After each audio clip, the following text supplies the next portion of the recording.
Hello everyone, welcome back to my channel. ఈరోజు అయితే మీకు నేను నార్మల్ బ్లౌజ్ కటింగ్ అయితే చూపిస్తాను. చూడండి, డైలీ వేర్ శారీ. ఫస్ట్ వచ్చేసి 80 సెంటీమీటర్లు కాటన్ లైనింగ్ అయితే తీసుకొని కింద అయితే ఒక 1 సెంటీమీటర్ అని ఖర్చులు వదిలేసుకొని బ్లౌజ్ లెంత్ అనేది చెక్ చేసుకొని మెజర్ చేసుకోండి. నాకైతే ఇక్కడ 13 వచ్చింది. మెజర్ చేసుకొని నెక్ పార్ట్ అయితే తీసుకోండి. నెక్ పార్ట్ తీసుకున్న తర్వాత నాకైతే ఇక్కడ 2.5 వచ్చేసి నెక్ తీసుకున్నాను. విడ్త్ వచ్చేసి డీప్ వచ్చేసి నేనైతే తీసుకున్న తర్వాత ఆర్మ్ హోల్ తీసుకోండి. 5.5 వచ్చేసి తీసుకొని దీన్ని కట్ చేసుకున్న తర్వాత ఫ్రంట్ పార్ట్కి అయితే కొలతలు తీసుకుంటున్నాను. చంక మెడ వచ్చేసి కొంచెం తీసుకొని చంక అయితే మనము ఫ్రంట్ పార్ట్లో కొంచెం డీప్ అనేది తీసుకోవాలి. అలాగే ఫ్రంట్ పార్ట్ లెంత్ ఏంటైతే చూసుకోవాలి. నాకైతే ఇక్కడ 12 వచ్చింది. మెజర్ చేసుకున్న తర్వాత 12 ఇంచెస్ వరకు మార్క్ చేసుకొని 4th హుక్స్ దగ్గర డాట్ పెట్టుకొని 12 ఇంచెస్ లెంత్కి దానికి మార్క్ చేసుకోవాలి. ఒక కర్వ్ అనేది వస్తుంది క్రాస్గా, దాన్ని కట్ చేసుకోండి. నెక్ కూడా కట్ చేసుకున్న తర్వాత దీన్ని సైడ్కి అయితే పెట్టేసేయండి. మనకి ఇక్కడ ఫోల్డింగ్ వస్తుంది, దాన్ని కట్ చేసుకోండి. కట్ చేసుకున్న తర్వాత మనకైతే ఫస్ట్ ఫోల్డింగ్ తీసిన దాంట్లో మనకైతే ఇందులో హ్యాండ్స్ అనేటివి వస్తాయండి. నాకైతే కస్టమర్ ఇక్కడ హ్యాండ్స్ అనేవి కొంచెము చిన్నవని చెప్పేసి లెంత్ అయితే పొడిగించమన్నారు. కింద వచ్చేసి ఖర్చులు మనం తీసుకొని హాఫ్ హ్యాండ్స్ కాబట్టి మనం ఫోల్డింగ్ చేయాల్సి ఉంటుంది. నాకైతే ఇక్కడ 5 ఇంచెస్ వరకు హ్యాండ్ లెంత్ ఇచ్చాను. ఇచ్చిన తర్వాత చిన్న పఫ్ అయితే కావాలని చెప్పేసి అడిగారు. అందుకే పైన వచ్చేసి 3 ఇంచెస్ బాక్స్ తీసుకొని దాన్ని కర్వ్లాగా చేసుకున్నాను. సో ఇందులో మనకి ప్రిల్స్ అనేటివి యాడ్ చేయాలన్నమాట. కింద ఇలా క్రాస్గా తీసుకోవడం వల్ల హ్యాండ్ ఫిట్టింగ్ అనేది బాగుంటుంది. ప్రిల్స్ వచ్చే వరకు కట్ చేసుకోండి. మార్క్ స్టిచ్చింగ్ చేసేటప్పుడు ఈజీ అవుతుంది.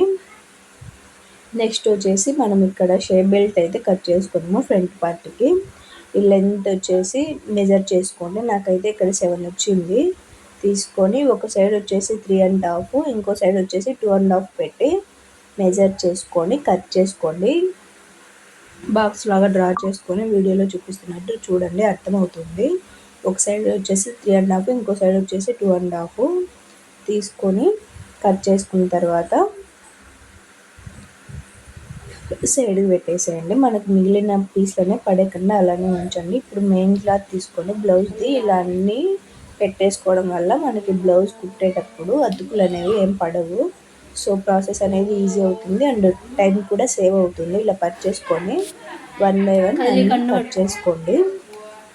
నీట్గా లైనింగ్ క్లాత్ పైన కాకుండా ఒక 1 ఇంచ్ ఉంచుకొని మెయిన్ క్లాత్ అనేది కట్ చేసుకోండి. అప్పుడే మనకి పర్ఫెక్ట్గా వస్తుంది. స్టిచ్చింగ్ చేసేటప్పుడు చూస్తున్నారు కదా వీడియోలో.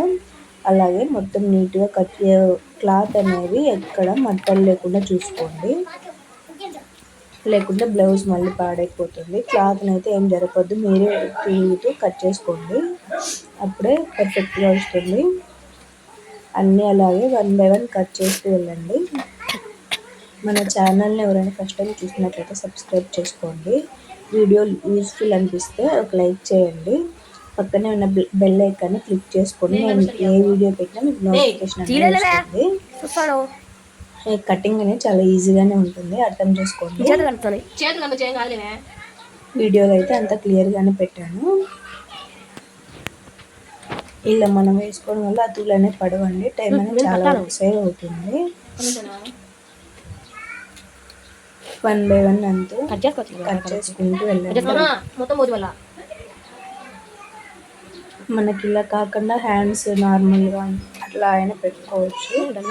మీకు ఎలా ఉంటే అలా పెట్టుకొని, నాకైతే కస్టమర్ ఇక్కడ అడిగారు కాబట్టి నేను ఇలా అయితే పెట్టేశాను. చేసి బ్యాక్ పార్ట్ సేమ్ వాటిలాగే ఇది కూడా కట్ చేసుకోండి. క్లాత్ ఎక్కడైనా మత్తలు ఏమైనా పడిందేమో చూసుకోండి జాగ్రత్తగా, లేదంటే స్టిచ్చింగ్ చేసేటప్పుడు మెయిన్ క్లాత్ అనేది తక్కువ వస్తుంది. మళ్ళీ జాయింట్లు అవి ఇవి పడతాయి. అవన్నీ లేకుండా నీట్గా చూసుకొని ఎక్కడ మడతలు లేకుండా కట్ చేసుకోండి. మిగతా ఎక్స్ట్రా పార్ట్ లేకుండా స్టిచ్చింగ్ చేసేటప్పుడు క్లాత్ కట్ చేసుకుంటే సరిపోతుంది. తక్కువ అనేది రాకుండా చూసుకోండి. సో అంతే ఫ్రెండ్స్, కటింగ్ అయిపోయింది. స్టిచ్చింగ్ వీడియో కావాలనుకుంటే కామెంట్ బాక్స్లో అయితే కామెంట్ చేయండి. ఇవి వచ్చేసి షేప్ బెల్ట్ కోసం అండి. మనకు అవి మిగిలిపోయిన తర్వాత అవన్నీ కట్ చేయంగా కొంచెం క్లాత్ అయితే మిగులుతుంది. 30 సైజ్ బ్లౌజ్ కాబట్టి నేనైతే 2 ఫోల్డింగ్స్ వేసాను, చూడండి జాగ్రత్తగా. ఇంకా 34, 36 అలా అయితే మనకి ఇలా ఫోల్డింగ్ అనేది రాదండి. ఓన్లీ ఒక పీస్ మాత్రమే ఉంటుంది మెయిన్ క్లాత్. మనము దాన్ని అటాచ్ చేసుకొని కుట్టుకొని తిరిగేసుకోవాలి. మనం దీంట్లో అయితే ఆ ప్రాబ్లం ఉండదు. 30 సైజ్ కాబట్టి లోపల లైనింగ్ పెట్టేసి స్టిచ్చింగ్ అనేది ఈజీ అవుతుంది మనం ఫోల్డింగ్ వేయడం వల్ల. సో ఈజీగానే ఉంటుంది. ఇంకా ఈ వీడియో అనేది డీటెయిల్గా స్లోగా కావాలనుకుంటే కామెంట్ సెక్షన్లో కామెంట్ చేయండి. మళ్ళీ నేనైతే ఇంకో వీడియో అయితే తీసి పెట్టాను. Thank you for watching.